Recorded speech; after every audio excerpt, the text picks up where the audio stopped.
नमस्कार विद्यार्थियों, मैं देवेंद्र पारिक स्वागत करता हूं आपका जी के बाई डी के चैनल पर। विद्यार्थियों, थंबनेल में आपने देखा होगा कि केवल पढ़ने से कुछ नहीं होता, ये भी करना पड़ता है।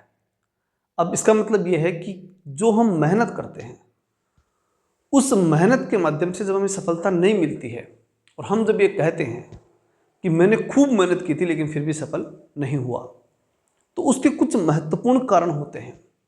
उन कारणों पर आज चर्चा करेंगे और फिर उन कारणों का समाधान क्या हो सकता है उस पर हम चर्चा करेंगे। उन समाधानों को अगर आपने अपनी लाइफ में फॉलो कर लिया तो मैं आपको विश्वास से कह सकता हूं कि फिर आप ये शिकायत कभी नहीं करेंगे कि मैंने मेहनत की और फिर सफल नहीं हुआ। तो यहाँ से फिर हम दो भागों में विद्यार्थियों को बांट सकते हैं। एक वो विद्यार्थी जो अब तक मेहनत कर चुके और फिर उसके बाद सफल नहीं हुए, उनके लिए भी वीडियो बहुत महत्वपूर्ण है, वो तो है ही है उनके लिए। तो दूसरा वो विद्यार्थी जो कंपटीशन के क्षेत्र में आ रहे हैं या आ गए हैं, आए हैं नए नए, उन विद्यार्थियों को इन चीज़ों से सावधान रहने की आवश्यकता है। इनको ध्यान में रखते हुए अपनी पढ़ाई करनी है। अगर ये काम आपने कर लिया तो मैं निश्चित रूप से कह सकता हूं कि मेहनती विद्यार्थी नहीं रुकेगा, मेहनत करके सफल हो जाएगा, ये पक्की बात है। अब शुरुआत करते हैं कि करना क्या है। तो सबसे पहले हमारा जो सही समय पर सही शुरुआत, ये एक ऐसा विषय है जो विद्यार्थी नहीं करते और इसी कारण से सबसे बड़ी असफलता के सामने वो हमेशा खड़े रहते हैं, ये मान लो। अब ये कैसे हो? सही समय पर सही शुरुआत किस प्रकार से? देखिए, कोई भी कंपटीटर जो होता है उसके सामने 3 चरण होते हैं, पढ़ाई के 3 चरण होते हैं। सबसे पहला चरण वैकेंसी आने से पहले का, दूसरा चरण वैकेंसी से लेकर के एग्जाम डेट डिक्लेयर होने तक का, और तीसरा चरण एग्जाम डेट डिक्लेयर होने से लेकर के एग्जाम तक का। ये 3 महत्वपूर्ण चरण होते हैं। अगर इन 3 चरणों को कोई भी विद्यार्थी सही तरीके से स्टार्ट कर दे तब हम मान सकते हैं कि सही समय पर उसने सही तैयारी शुरू की है। अब वो कैसे? तो देखिए, सबसे पहली बात, जब आपकी वैकेंसी आएगी उससे पहले पहले जो आपका टारगेट है, चाहे वो आपकी रीट हो सकती है, चाहे वो सेकंड ग्रेड हो सकता है, चाहे वो फर्स्ट ग्रेड हो सकता है, जो भी आपका टारगेट है, उस टारगेट के लिए आप सबसे पहले ये तय कर लें कि भाई ये मेरा टारगेट है और इसका ये कोर्स जो है वो मैं कंप्लीटली कर चुका हूं। कब से पहले? ये ध्यान रखना है, कब से पहले? वैकेंसी आने से पहले एक बार आपका एक कोर्स हो जाना चाहिए। दूसरी बार फिर कोर्स आपका होना चाहिए कि जब वैकेंसी आ चुकी तब से स्टार्ट होगा दूसरा चरण। मतलब जब वैकेंसी आएगी तब तो आपको दूसरी बार उसका रिवीजन करना, मतलब कोर्स किया हुआ है, रिवीजन स्टार्ट करेंगे। ये ध्यान रखना है, सबसे पहली बात है। ये बड़ी इंपॉर्टेंट बात मानी जाएगी, क्योंकि पहला चरण अगर किसी ने छोड़ दिया तो बड़ा नुकसान है, और बाय द वे पहला चरण छोड़ भी दिया ना तो फिर दूसरे चरण में उसे डबल पढ़ना है, ये मान लो। दूसरा चरण कौन सा है? वैकेंसी आने के बाद का। लेकिन ये भी पक्की बात है कि वैकेंसी आने के बाद कोई व्यक्ति पढ़ना शुरू करता ना तो वो उन लोगों से हमेशा ही पीछे रहेगा जो लोग वैकेंसी आने से पहले एक बार कोर्स कर चुके। अब वैकेंसी आने के बाद रिवीजन स्टार्ट होता है, यही बोल सकते हैं कि दूसरी बार उनको पढ़ना शुरू किया जाता है जो पहले पढ़ चुके। वो चीज़ लगातार पढ़ते हुए उसे मजबूत किया जाता है। सेकेंड राउंड एक महत्वपूर्ण और मजबूत राउंड होता है, उसमें आपके कॉन्सेप्ट की मजबूती इतनी होनी चाहिए कि जबानी बोलते सब कुछ। ये बड़ी इंपॉर्टेंट बात है, ये दूसरे चरण की सबसे बड़ी ताकत होनी ही चाहिए। फिर उसके बाद में दूसरे चरण के बाद में हम बात करें तीसरे चरण की, तो तीसरा चरण सिर्फ इसलिए होता है कि देख लें एक बार, बस बाकी याद तो है। तीसरा चरण तैयारी का नहीं होता है। बहुत से विद्यार्थी तो तीसरे चरण को ही तैयारी मानते हैं और इसलिए वो सफल नहीं हो पाते। ये सबसे बड़ी कमी रह जाती है। इसलिए सबसे पहली जो चीज़ आपको सुधारनी होगी वो है आपके सही समय पर तैयारी की सही शुरुआत। अगर वो नहीं की ना आपने, बड़ी प्रॉब्लम में आप फंसोगे, ये पक्की बात है। आज के इस कंपटीशन युग में ये सबसे बड़ा आधारभूत माध्यम है जिसके माध्यम से आप अपनी सफलता को सुनिश्चित कर पाएंगे। पहली चीज़ ये तय करो भाई, एग्जाम डेट आने के बाद में सिर्फ रिपीटेशन कर सकते हो, माइंड पे प्रेशर लेना पड़ जाता है अगर कोर्स नहीं होता है तो कुछ मतलब नहीं करता उस पढ़ाई का। इसलिए तीसरी चीज़ के ऊपर पूरा ये इन तीनों चरणों का आपको विशेष ध्यान रखते हुए चलना है। दूसरी महत्वपूर्ण चीज आती है हेल्दी लाइफ स्टाइल। एक बात अच्छे से समझ लीजिए, अगर शरीर नहीं है ना तो कुछ नहीं है। पहला सुख निरोगी काया। शरीर स्वस्थ तो निश्चित रूप से आपका दिमाग स्वस्थ। शरीर में कहीं रोग नहीं होता तभी दिमाग चलता है। अगर कहीं छोटा सा भी दर्द हो जाए ना तो ध्यान सारा वहाँ जाता है। अगर कोई पेट में दर्द हो जाए तो ध्यान वहाँ जाएगा। सर दर्द कर जाए तो ध्यान वहाँ जाएगा, पढ़ाई नहीं होगी। इसलिए दूसरी सबसे इंपॉर्टेंट चीज़ को बहुत से कंपटीटर जो हैं वो ऐसे लाइटली लेते हैं, बहुत बड़ी चीज़ है।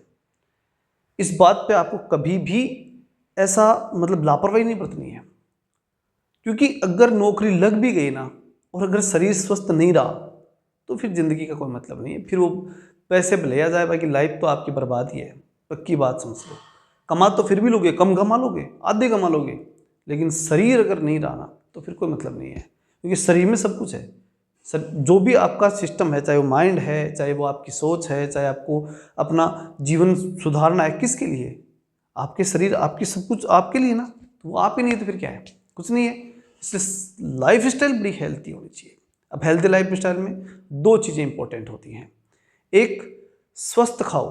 अगर आप कहीं बाहर रहते हैं, जयपुर सीकर कहीं तैयारी कर रहे होंगे, तो तैयारी करते समय भी ध्यान रखो कि कम से कम बाहर की चीज़ें खाएं। खुद बनाओ, खुद खाओ, कोई बड़ी बात नहीं है। थोड़ी सी एक, अगर आपने उसमें 1 घंटा एक्स्ट्रा दे दिया कोई इशू नहीं है। शरीर स्वस्थ है, सबसे बड़ी ताकत आपके पास। इसलिए इस चीज़ में कभी लापरवाही नहीं। बाहर जाकर के जो भी रेडियो के ऊपर जो आप खाते हो बड़ा नुकसानदायक है, और वो आपके शरीर को नुकसान करेगा, और फिर वो आपको स्वस्थ नहीं रहने देगा, और वो चीज़ें आपको बड़ी परेशान करेंगी। दूसरी चीज़ लाइफ स्टाइल में होनी चाहिए आपके योग। योग बहुत बड़ी ताकत है, मानसिक और शारीरिक रूप से फिट करने का सबसे बड़ा साधन। अगर किसी प्रकार का बर्डन है, टेंशन है, आप अनुलोम विलोम कर लीजिए, बहुत सुधार होता है। ऐसे नहीं फॉर्मेलिटी का 2-3 फूंक दे दी, ऐसे नहीं होता है। थोड़ा सा का आपको अच्छी तरीके से करना होगा। आराम से बैठ करके 10-5 मिनट समय दो, उसके अंदर कम से कम 15 मिनट से लेकर आधे घंटे तक का समय देना। देखो ये जो समय दे रहे हो ना आप, इसकी टेंशन नहीं करनी कि टाइम बर्बाद हो रहा है ना, बिल्कुल नहीं है बर्बाद। क्यों नहीं है? क्योंकि ये समय अगर आपने पूरा दे लिया, शरीर स्वस्थ है, मानसिक रूप से स्वस्थ है, तो आधा घंटा लेट सो सकते हो, आधा घंटा जल्दी भी उठ सकते हो, एडजस्ट हो जाएगा। आराम से नींद भी कवर हो जाती है जब शरीर स्वस्थ रहता है। शरीर ही अगर दुखी रहता है, हम स्वस्थ नहीं रहते तो पड़े रहते हैं, फिर क्या है? फिर कोई मतलब नहीं है। हमारे को शरीर कहेगा ही नहीं कि उठ, क्योंकि फिर तो हम शरीर की स्थिति में नहीं है ना। तो इसलिए पहली चीज़ है जो है वो, हालांकि हमारे जीवन में ही हमें बताया गया है सबसे पहले कि पहला सुख निरोगी काया, ये हमें शुरू से बताया गया है, तो वो बहुत बड़ी बात है। हालांकि मैंने दूसरे स्तर पर लिया पढ़ाई के दृष्टिकोण से, बाकी तो ये वास्तव में तो पहले स्तर की चीज़ है। ठीक है, तो इस बात को आपको बिल्कुल सीरियस लेना है, क्योंकि एक बढ़िया और लंबी तैयारी के लिए स्वस्थ शरीर बहुत ज़रूरी है, एक अच्छी तैयारी और निश्चित सफलता के लिए। अब कई बार क्या होता है, अब एक मेरा मित्र था, अब उसकी स्थिति ये थी कि वो एग्ज़ाम से पहले खूब पढ़ रहा था। अब पढ़ने के बाद में जैसे ही एग्ज़ाम आई, उसके 10 दिन पहले बीमार हो गया। अब बीमार होने हुआ, उन 10 दिनों में वो कम से कम रिपीट करता, जो पढ़ा था आज तक उसको देखता ही ना। वो सब चीज़ों को वो देखना छोड़ के उनको संभाल भी नहीं पाया। गाड़ी में डाल करके ज़बरदस्ती उसे ले गए, एग्ज़ाम दी, क्या दी होगी सोच सकते हो, क्योंकि उसने अपने शरीर पे ध्यान नहीं दिया, उस पढ़ाई के चक्कर में शरीर पे ध्यान नहीं दिया और वो रह गया। इसलिए ये दूसरी बड़ी चीज़ है जिसमें आपको मेहनत नहीं, ध्यान रखने की ज़रूरत है। तीसरी बात जो आती है वो आती है कि जो कठिनाइयाँ होती हैं उनसे नहीं भागना है। ये बहुत इंपॉर्टेंट बात है। बहुत से विद्यार्थी कठिनाइयों को देख कर डर जाते हैं। कठिनाइयों से नहीं डरना। आज का जो समय, जैसे मान लो आज अभी कोई कंपटीशन, अभी एग्जाम नहीं है ना, बिल्कुल नहीं है, तो अब आप अपने टारगेट को उठाओ, चाहे वो second gate, first gate, third gate जो भी है, उसका सिलेबस उठाओ, उसमें से ये चीज़ देखो, आज ढूंढो कि मेरी क्या कठिनाई है, क्या प्रॉब्लम है, कौन सी चीज़ ऐसी मुझे नहीं आती, और अब तुम पढ़ोगे तो सामने आएगी। ठीक है, जब कंप्लीट कोर्स करोगे सामने आएगी, तो उन कठिनाइयों को अलग से लिखो और उन कठिनाइयों पे विशेष अलग से समय निकाल कर 2 घंटे, बाकी जो छोड़ना नहीं है कि भाई कठिनाई पे लग जाए, 2 घंटे अलग निकाल लो, उस कठिनाई पे काम करो कि मैं क्या इसे सोल्व कर सकता हूँ, क्या इस प्रॉब्लम को सोल्व कर सकता हूँ। कर सकते हो तो करो, नहीं हो सकती तो पूरी तरह छोड़ दो। बहुत सी चीज़ें होती है जो हमारे नहीं दिमाग में बैठ रही, तो नहीं बैठ रही, छोड़ ही दो उसको, क्योंकि फिर बाद में नहीं हो पाएगा तो नहीं हो पाएगा। प्रयास अधिकतम करके देख लो, अधिकतम प्रयास के बावजूद अगर आपको लगता है कि नहीं हो रहा, तो उसके भरोसे नौकरी नहीं लगनी। अब उसके बाद की चीज़ देखो कि कौन सी ऐसी चीज़ को मैं मजबूत करूं कि उसमें से अगर नंबर ज़्यादा ले आऊं तो फिर मेरा काम हो जाएगा।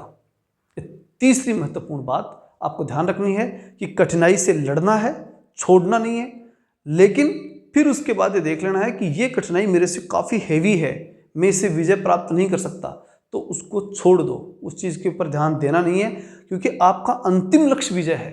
उस विशेष पॉइंट पे विजय प्राप्त करना आपका लक्ष्य नहीं है। आपका अगर किसी राज्य को जीतना है तो राज्य में जहां से सत्ता प्राप्त हो रही है, राजा, उसको जीत लो। उसके किसी एक योद्धा के चक्कर में क्यों फंसते हो?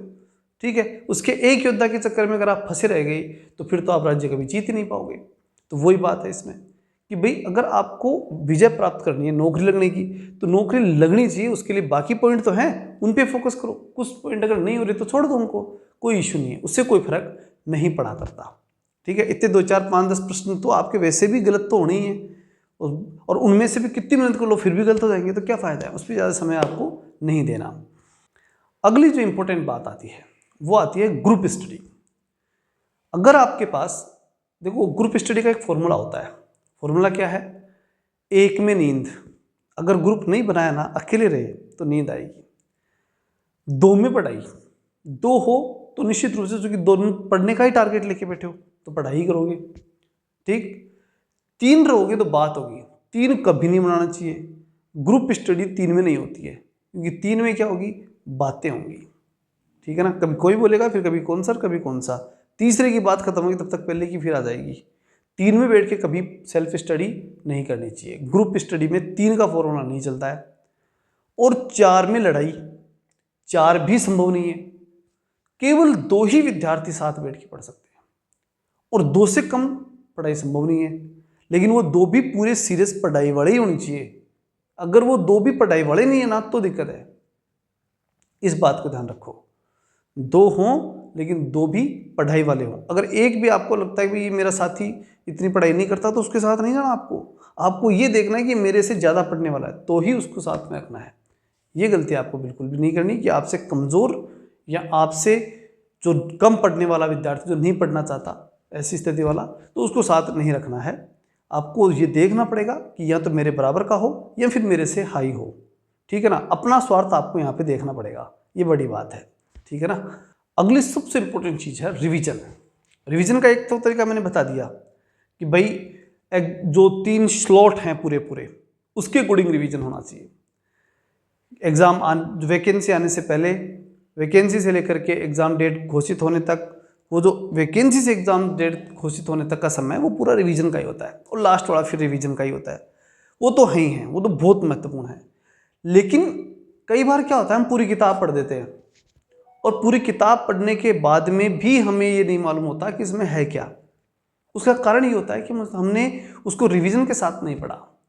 आपने एक लेसन पूरा कर लिया, मान लो 2 दिन लगे इस लेसन को पूरा करने में, तो फिर तीसरा लेसन पढ़ने से पहले आधा 1 घंटे का समय उस लेसन पे दो, और ये देखो कि हमने जो पहले पढ़ा था वो कितना याद है, किस स्तर तक याद है भी या नहीं है। वो चीज़ देखना अत्यंत ज़रूरी है। तो ये वो महत्वपूर्ण बातें हैं जिनको नहीं करने से विद्यार्थी मेहनत करके भी असफल हो जाता है। रिवीजन नहीं करने से कितना ही पढ़ लो, भूलोगे। ये बहुत महत्वपूर्ण बात है। अपना जो सेल्फ स्टडी या ग्रुप स्टडी की हम जब बात करते हैं, तो उसमें 2 से ज़्यादा नहीं होना चाहिए, दोनों ही बराबर के या हाई क्वालिटी के होने चाहिए। अपने से ज़्यादा क्वालिटी का ढूंढना है, ये स्वार्थ के रूप में मैंने बता दिया। यहाँ आपको पूरा अपना ही देखना है। ठीक है ना। तीसरी चीज़ आपको ध्यान रखनी है कि कठिनाई से नहीं भागना। और चौथी जो इंपॉर्टेंट बात जो मैंने शुरुआती स्तर पे बताई, जो सबसे इंपॉर्टेंट है, वो ये है कि सही समय की सही शुरुआत। 3 चरणों में आपको बांटना है अपनी पढ़ाई को, और उसके अकॉर्डिंग आपको पूरा पढ़ना है। अगर ये प्रॉपरली ये चीज़ें अगर आप अडॉप्ट कर लेते हो, सिस्टमेटिक रूप से उसे काम में ले लेते हो, तब तो मैं निश्चित रूप से आपको कह सकता हूँ कि मेहनत करके फिर असफल नहीं होगे। ऐसा करके फिर मेहनत कर लो, फिर कोई दिक्कत नहीं है। फिर मेहनती व्यक्ति कभी नहीं रुकता। और मेरा प्रयास हमेशा रहेगा कि मैं आपको सही गाइडेंस के साथ आगे लेकर चल सकूं। लेकिन एक महत्वपूर्ण बात मैं फिर कहूँगा आपको, वो ये कि जब मैं पूरा प्रयास कर रहा हूँ तो आप उन चीज़ों को फॉलो भी किया करो, मतलब उन चीज़ों को काम में भी लिया करो।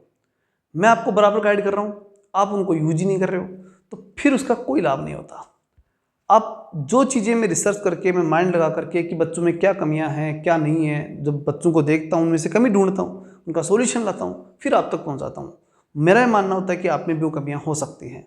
तो ये चीज़ जो है उसका मतलब निकलना चाहिए, आप भी उसको यूज करते हुए और मजबूती के साथ आगे बढ़नी चाहिए, ऐसा मेरा मानना है कि आप निश्चित रूप से इन चीज़ों को करते होंगे। चलिए मिलते हैं नेक्स्ट वीडियो में, तब तक के लिए जय हिंद जय भारत।